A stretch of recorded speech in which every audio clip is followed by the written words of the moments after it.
అమ్మా, ఇంకా నిద్రపోతాను. ఒక కథ చెప్తావా? మరి నిజంగా నిద్రపోతావా? నిద్రపోతాను. నిన్న ఎంతవరకు చెప్పుకున్నాం మనం? నిన్న కుమారస్వామి ఎలా పుట్టారు అని, కుమారస్వామికి 6 పేర్లు, 6 తలలు, 6 అమ్మలు అని. 6 అమ్మలు అనరు, 6గురు అమ్మలు అంటారు. 6 అమ్మలని, కుమారస్వామి పాలు తాగడం వల్ల బొజ్జ నిండా గొప్పవారైపోయారని. కుమారస్వామి పాలు తాగడం వల్ల బొజ్జ నిండా గొప్పవారైపోలేదు. చెప్పు చెప్పు.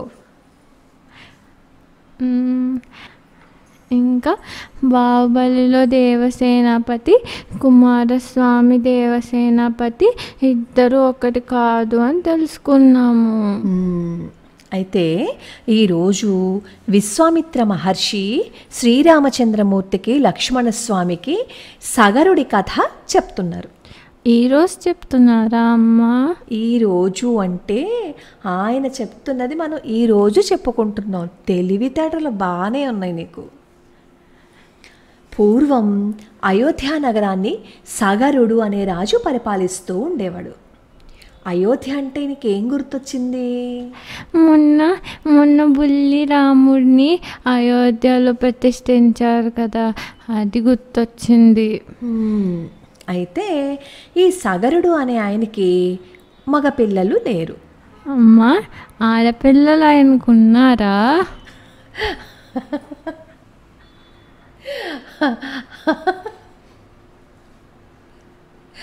ఆడపిల్లలు ఉన్నారో లేదో నాకు తెలియదు, కానీ మగపిల్లలు మాత్రం లేరు.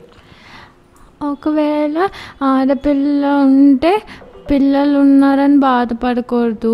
ఇద్దరు లేకపోతే నాకు పిల్లలు కావాలి అనుకోవాలి, కానీ మగ పిల్లోడే కావాలని ఎందుకు అనుకుంటారు? అంటే ఆడపిల్లలు వద్దనా? అలా ఏం కాదు, కానీ పుత్ర సంతానం ఆయనకి లేదు. అంటే కొన్ని పనులు చేయటానికి మగపిల్లలు అర్హులన్నమాట. అన్ని పనులు ఆడపిల్లలు చేయలేరు. ఇంట్లో ఆడపిల్లలు మగపిల్లలు ఇద్దరు ఉంటే బాగుంటుంది కదా, అందుకని ఆయన అలా అనుకున్నారు. పుత్ర సంతానం లేదు అని చెప్పారు, కానీ నాకు ఆడపిల్లలు లేరని చెప్పలేదు కదా. సగరుడు అంటే ఎంత వాళ్ళు బోల్డంతమంది బూడిదై కాలిపోతారు, అతనేనా? మరి ఆయనకి ఆడపిల్లలు లేరు కదా. బాగానే పట్టుకున్న లాజిక్. కానీ సరే, విదర్భ రాజకుమారి కేసిని ఆయన మొదటి భార్య, సుమతేమో రెండవ భార్య. పుత్ర సంతానం కోసం సగరుడు 2 భార్యలతో సహా హిమాలయాలకి వెళ్ళిపోయారనమాట. అంటే హిమవత్ పర్వతానికి వెళ్ళిపోయి అక్కడ తపస్సు చేశారు. 100 సంవత్సరాలు తపస్సు చేశారు. 100 సంవత్సరాలు చేశారా? ఈ లోపు మనిషి పుట్టి చచ్చిపోతారు కదా. అది కలియుగంలో చచ్చిపోతారు. ఒక్కొక్క యుగానికి ఒక్కొక్క ఆయు ప్రమాణం ఉంటుందన్నమాట. ఆయు ప్రమాణం అంటే ఏంటి? అంటే ఆయుష్, ఒక్కొక్క యుగంలో మనుషులు ఇంతకాలం బ్రతుకుతారు అని ఉంటుంది. అలా 100 సంవత్సరాలు తపస్సు చేస్తే 100 సంవత్సరాలు తపస్సు చేస్తే వారి కాళ్ళ నొప్పులు రాలేదా? నుంచుని తపస్సు చేయలేదు, కూర్చొని తపస్సు చేశారు, అందుకే కాళ్ళ నొప్పులు రాలేదు. నేను రోజు చదువుకోవడానికి ఒక చోట 2 గంటలు కూర్చుంటేనే నడుము నొప్పి వస్తుంది. 100 సంవత్సరాలు ఎలా తపస్సు చేశారు? అందుకే నువ్వు కూడా ప్రాక్టీస్ చేయి, ఒకే చోట కూర్చుని చదువుకోవడానికి. అప్పుడు వాళ్ళు తపస్సు చేస్తే ఎలా మహర్షులు ప్రత్యక్షమయ్యారో నీకు కూడా అలాగే ప్రత్యక్షం అవుతారు. ఈసారి నుంచి ఒకే స్థలంలో కూర్చుని పూజ చేయటం, ఒకే స్థలంలో కూర్చుని చదువుకోవటం చెయ్యి. సరే. అయితే వాళ్ళ తపస్సుకు మెచ్చిన భృగు మహర్షి వాళ్ళకి పుత్ర సంతానాన్ని ప్రసాదించారనమాట. ప్రసాదించి, సగర చక్రవర్తి, నీకు ఒక భార్య ఎందేమో ఒక కొడుకు పుడతాడు, ఇంకొక భార్య ఎందేమో 60,000 మంది కొడుకులు పుడతారు అని చెప్పారు. అయితే ఇది విని చాలా సంతోషం వేసింది.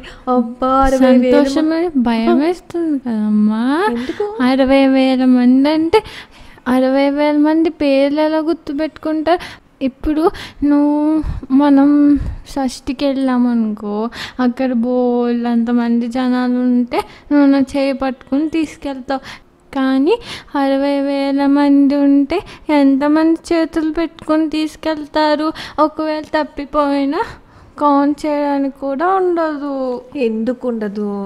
అలా ఎప్పుడైనా జాతరకి వెళ్ళాలంటే వాళ్ళ అమ్మేమో ముందు నుంచి ఉంటుంది, 60,000 మంది మధ్యలో నుంచి ఉంటారు, చివరినేమో వాళ్ళ నాన్న నుంచి ఉంటారు. అలా తీసుకెళ్తారులే ఈసారికి జాతరకి. నువ్వు చెప్పావు కదా, నేను వాళ్ళకి చెప్తాలే. సరే, అయితే వాళ్ళకి ఒక సందేహం వచ్చింది. మహర్షి, మాలో ఎవరికి ఒక పుత్రుడు కలుగుతాడు అని చెప్పి అడుగుతారు. అప్పుడు ఆ మహర్షి అంటారు, అది మీరే తేల్చుకోండి, నేను ఎలా చెప్తాను అంటారు భృగు మహర్షి. అప్పుడు కేసిని ఏమడుగుతుందంటే, నాకు వంశాన్ని నిలిపే ఒక్క కొడుకుని ప్రసాదించండి చాలు అంటుంది. అప్పుడు రెండవ భార్య సుమతి 60,000 మంది కుమారుల్ని ప్రసాదించండి అని చెప్పి కోరుకుంటుంది. అలాగే భృగు మహర్షి వాళ్ళకి వరాన్ని ఇచ్చేశారు. భృగు మహర్షికి నమస్కారం చేసుకుని మళ్ళీ అయోధ్యకి వచ్చేశారు వీళ్ళ ముగ్గురు. తర్వాత ఏమో ఇద్దరికి బొజ్జలు వస్తాయన్నమాట. బొజ్జొచ్చిన తర్వాత పెద్ద భార్య పేరు కేసిని కదా, కేసినికి అసమంజుడు అనే కొడుకు పుడతాడనమాట. రెండవ భార్య మాత్రం కొడుకులు పుట్టలేదు, ఒక పెద్ద గుడ్డు పుట్టిందనమాట. ఆ గుడ్డు పుడితే కొన్నాళ్ళకి అది పగిలి గరుత్మంతుల్లాగా కొన్నాళ్ళకి అది పగిలి అందులో నుంచి వచ్చారు 60,000 మంది పుత్రులు. 60,000 మంది ఒక్క గుడ్లులో ఎలా సరిపోయారు? అలాగే సరిపోయారు. అంటే పుట్టినప్పుడు చీమల్లా ఉన్నారనమాట. ఆ తర్వాత వాళ్ళు పెద్దగా అయిపోయారు. తర్వాత వాళ్ళు పెరిగి పెద్దయ్యారు. వాళ్ళందరూ ఆటలు ఆడుకుంటూ ఉంటే పెద్దవాడు ఏం చేసేవాడు అంటే, మిగిలిన వాళ్ళని నీటిలో ముంచి వాళ్ళు అరిచి కేకలు పెడుతుంటే ఆనందించేవాడు అనమాట. అంటే ఇంకొకళ్ళని రాక్షసానందం అంటారు కదా. రాక్షసానందం అంట. నువ్వు రాత్రిపూట నిద్రపోకుండా నాకు నిద్ర వచ్చేసిన మెలకుగా ఉండి ఆడుకుంటుంటావు చూసావా, అది ఆనందం. రాక్షసులు పక్క వాళ్ళతో ఆడుకుంటారు కానీ బొమ్మలతో ఆడుకోరు కదా. నేను బొమ్మలతోనే ఆడుకుని పక్క వాళ్ళతో ఆడుకోవట్లేదు కదా. సరే, నువ్వు గుడ్ గర్ల్వి. అలా బాధ పెడుతూ ఉన్నారనమాట. వాడి బాధని భరించలేక సగరుడు ఏం చేస్తాడు అంటే, అసమంజుణ్ణి రాజ్యం నుంచి బయటికి వెళ్ళిపో, నువ్వు ఇక్కడ ఉండకు, వీళ్ళందరినీ ఏడిపించేస్తున్నావు అని చెప్పి చెప్తాడు. అప్పుడు అసమంజసుడేమో ఆ రాజ్యంలో నుంచి వెళ్ళిపోతాడు. అసమంజుడికి ఒక కొడుకు ఉంటాడు, అంశుమంతుడు. చాలా గొప్పవాడనమాట, ఎంతో ధర్మాత్ముడు, చాలా మంచివాడు. అతన్ని ఎవ్వరు చూసినా ఇష్టపడతారు. ఎవరైనా సరే మంచి గుణాలుంటే ఇష్టపడతారు. అసమంజుల్లాగా పిచ్చి మాటలు మాట్లాడుతూ ఇంకొకళ్ళని బాధపడుతూ ఉన్నారనుకో, ఎవరు ఇష్టపడరు కదా. అందుకేనా నేను నీతో వస్తే అందరూ నా బుగ్గలు గిల్లి మంచి పిల్ల అని అంటారు. అంటే ఇప్పుడు నేనేమో రాక్షసినా? కాదు, నేను మంచిదాన్ని. సరే అయితే, అదేలే, నువ్వు మంచిదాన్ని అంటే అర్థం నేను రాక్షసిని అని. నువ్వు రాక్షసి కాదమ్మా, నువ్వు మంచి అమ్మవి. సరే, కొంతకాలం అయిపోయిన తర్వాత సగరుడు యజ్ఞం చేయాలి అని అనుకుంటాడు. యజ్ఞం చేయాలనుకుని పురోహితులని, ఋత్విక్కులని అందరినీ పిలుస్తాడనమాట. పిలిచి ఋత్విక్కులు అంటే ఋషులు అన్నమాట. వాళ్ళందరినీ పిలిచి, నేను యజ్ఞం చేయాలని అనుకుంటున్నాను, యజ్ఞం ఎలా చేయాలి అని చెప్పి నాకు చెప్పండి అని చెప్పి అడుగుతారు. అడిగితే వాళ్ళు చెప్తారనమాట, ఇలా చెయ్యండి ఇలా చెయ్యండి అని చెప్పి చెప్తారు. అప్పుడు సగరుడు యజ్ఞం ఎక్కడ చేస్తాడు అంటే, హిమవత్ పర్వతానికి వింధ్య పర్వతానికి మధ్యలో చేస్తారనమాట. ఆ మధ్యలో గల ప్రదేశాన్ని ఆర్యావర్తము అని చెప్పి పిలుస్తారు. అక్కడ యజ్ఞానికి అనువుగా ఉంటుందని అక్కడ యజ్ఞం చెయ్యాలి అని చెప్పి అనుకుంటారు. సగరుడేమో యజ్ఞాస్వాన్ని విడిచిపెడతారు. శ్రీరామాయణంలో రాముడి దగ్గరికి రాముడు ఒక ఇప్పుడు గుర్రాన్ని చెప్పుకుంటున్న వదులుతారు. శ్రీరామాయణమే, మళ్ళీ శ్రీరామాయణంలో అంటున్నావు నువ్వు. కాదు, శ్రీరామాయణం సినిమాలో రాముడు ఒక గుర్రాన్ని వదిలేస్తే లవకుశల దగ్గరకు ఉందా వస్తుంది. సినిమాలో? అదేనా? ఉందా సినిమాలో? బంగారు సీత విగ్రహాన్ని పెట్టి యజ్ఞం చేస్తే ఒక గుర్రం. చాలు, ఇప్పుడు కథ చెప్పేకే అంతా పూర్తిగా అదే.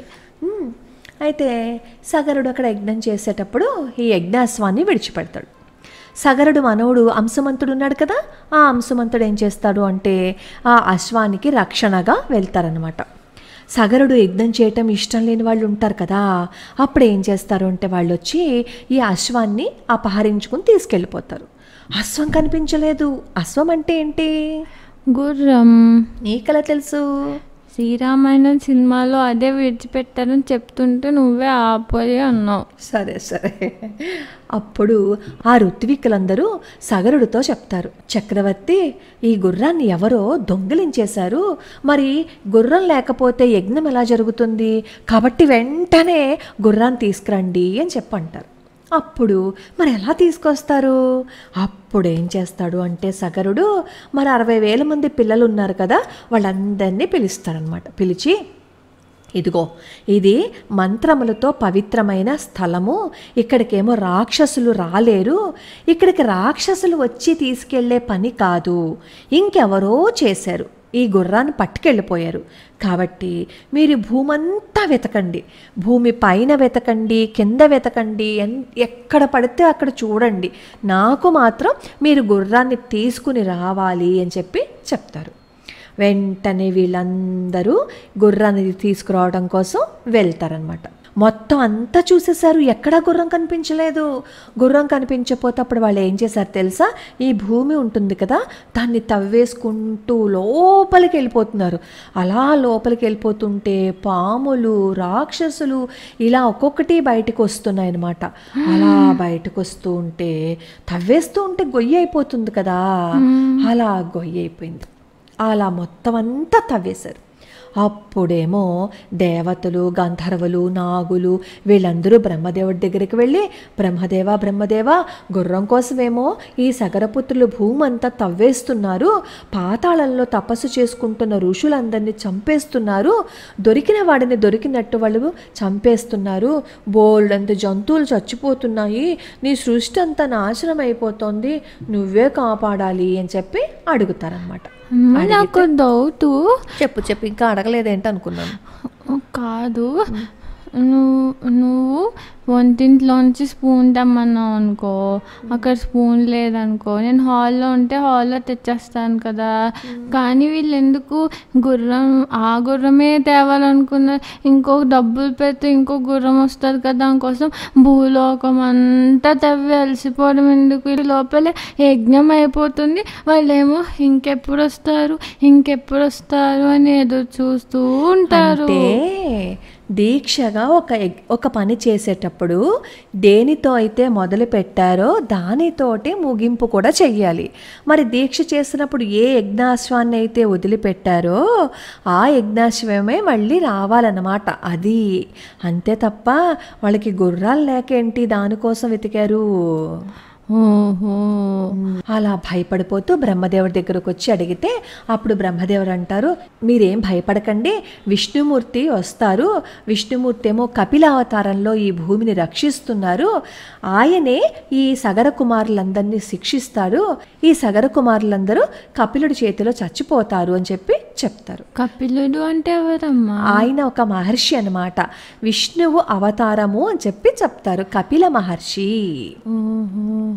అయితే ఈ మాటలు విని దేవతలు చాలా సంతోషంగా వెళ్ళిపోతారు. ఇంకా ఆపలేదు ఈ సగరపుత్రులు, అలా భూమిని తవ్వేస్తూనే ఉన్నారు, కానీ వాళ్ళకి అశ్వం కనిపించలేదు. ఒక చోట వాళ్ళకి ఢమ్ అని శబ్దం వినిపించింది. ఆ శబ్దం వచ్చిన వాళ్ళకి భయమే లేదు, ఇంకెక్కడా కనపడలేదని చెప్పి మళ్ళీ వాళ్ళ నాన్నగారి దగ్గరకు వచ్చేసి, మేము భూమి అంతా వెతికేసాము. అమ్మా, భూమిలో అంత కిందకి తవ్విస్తే వాళ్ళు పైకి ఎలా వస్తారు? అంత నిచ్చెన ఉంటుందా? నిచ్చెనే కాదు, వాళ్ళు శక్తులు ఉంటాయన్నమాట, ఆ శక్తులతో బయటకు వచ్చేసారు. ఓహో.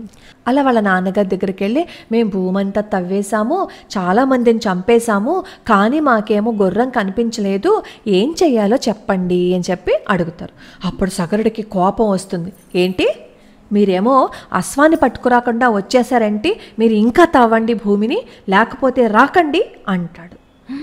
అయ్య బాబోయ్ వీళ్ళకి భయం వేస్తుంది.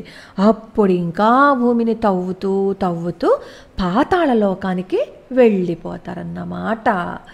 మనం ఈరోజు బజ్జుని రేపొద్దున మళ్ళీ మిగతాది చెప్పుకుందాం. అమ్మా, తర్వాత ఏమైంది? తర్వాత చెప్తాను. పాతాళలోకం చీకటిగా ఉంటుందా? మరి వాళ్ళు గుర్రాన్ని ఎలా వెతుకుతారు? టార్చ్ లైట్లు వేసుకుని వెతుకుతారు. టార్చ్ లైట్లు ఉంటాయి కదా, దాంతో వెతుకుతారు. అమ్మ, అప్పుడు టార్చ్ లైట్ కనిపెట్టలేదు కదా. టార్చ్ లైట్ కనిపించకపోతే అప్పుడు మణులు అవి ఉంటాయి కదా, ఆ మణులు ద్వారా వాళ్ళు దారిని వెతుక్కుంటూ వెళ్ళిపోతారనమాట. మిగిలిన కదా రేపు చెప్తాను. రోజు ఇలానే చేస్తున్నావు. రాత్రి బజ్జునేటప్పుడు ఏం బజ్జోవాలని చెప్పాను? శ్రీరామ శ్రీరామ శ్రీరామ నారాయణ నారాయణ నారాయణ బజ్జోలాగా.